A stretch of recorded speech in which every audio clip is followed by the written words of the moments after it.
హల్లెలూయా. యేసయ్యకే మహిమ కలుగును గాక.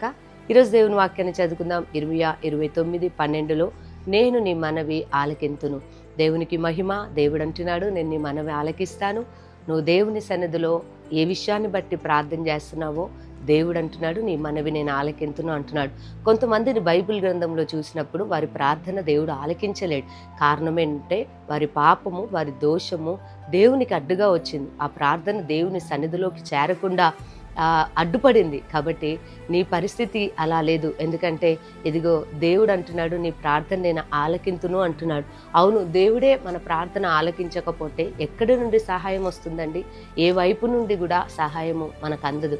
కానీ ప్రభు ఈ ఉదయకాలం ప్రభు మాట్లాడుతున్నాడు, నీ ప్రార్థన నేను ఆలకింతును అంటున్నాడు. దేవుని బిడ్డ, ఎక్కడి నుండి వాక్యాన్ని వింటున్నా మనుషులెవ్వరికీ కూడా నీ ప్రార్థన, నీ మనవి అర్థం కాకపోవచ్చు. కానీ దేవుని సన్నిధిలో నువ్వు ప్రార్థించి ఉండగా ఆయన అంటున్నాడు, నేను నీ ప్రార్థన ఆలకింతును అంటున్నాడు. అంటే ప్రభువు నీకు సహాయపడబోతున్నాడు. రాబోతున్న దినాల్లో, నెలల్లో, సంవత్సరాలు శుభకరమైన కార్యాలు, మేలైనవి ప్రభు నీ జీవితంలో, కుటుంబంలో జరిగించబోతున్నాడు. కాబట్టి ఈ వాక్యాన్ని మీ హృదయంలో ఉంచుకొని ప్రభుని స్తుతించండి. మీ కొరకు చిన్న ప్రార్థన చేస్తాను.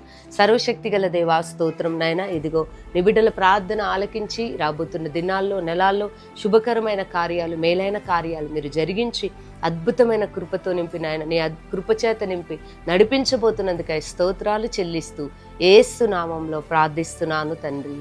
ఆమెన్. దేవుడు మిమ్మల్ని దీవించును గాక.